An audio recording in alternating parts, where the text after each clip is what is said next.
यांगताओ, अपनी पत्नी पर कड़ी निगरानी रखो। अगर मुझे पता चला कि उसने परमेश्वर पर विश्वास करना जारी रखा है तो उसे गिरफ्तार कर लिया जाएगा और उसे कड़ी सजा होगी।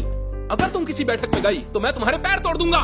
हेलो पुलिस, मैं कुछ परमेश्वर के विश्वासियों की सूचना दे रहा हूँ। मिंगाई, आप घर मत जाइए, अच्छा होगा आप कहीं छिप जाएं। सीधे खड़े रहो, अब पुलिस है। आप हमें गिरफ्तार क्यों कर रहे हैं? तुम्हें ये सोचना चाहिए, कम्युनिस्ट पार्टी की नीति धार्मिक मान्यताओं को दबाना और प्रतिबंधित करना, सभी गृह कलिसियाओं पर प्रतिबंध लगाना है। सीसीपी आपको परमेश्वर का विश्वासी होने और सुसमाचार का प्रचार करने की इजाजत नहीं देगी।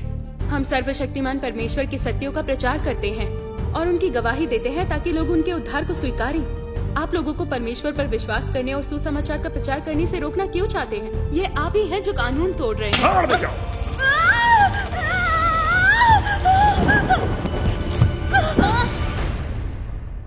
अगर उसका मुंह खुलवाना है तो हमें उसके पारिवारिक प्रेम की कमजोरी से शुरू करना चाहिए। वो कई सालों से घर पर नहीं गई है। निश्चित रूप से वो अपने परिवार को देखने के लिए बहुत उत्सुक है। हे परमेश्वर, कृपा करके मुझे हिम्मत और ताकत दीजिए।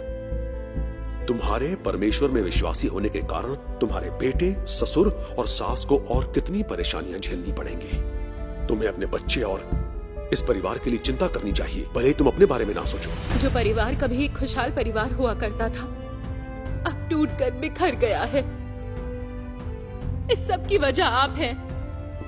अगर तुम बताने से मना करने की जिद पर अड़ी रही तो तुम्हारा बच्चा स्कूल नहीं जा पाएगा। क्या तुम अपने बेटे के बड़ा होकर एक मजदूर बनने और अपना पूरा जीवन गरीबी में गुजारने का कारण बनना चाहती हो? क्या मेरे परमेश्वर में विश्वास ने कोई कानून तोड़ा है? आपको मेरे परिवार के लोगों को भी क्यों सताएंगे और आप मेरे परिवार को जीने के अधिकार से वंचित क्यों करेंगे? ऐसा करके क्या आप ईसाइयों को एक अंधेरी सुरंग में नहीं धकेल रहे?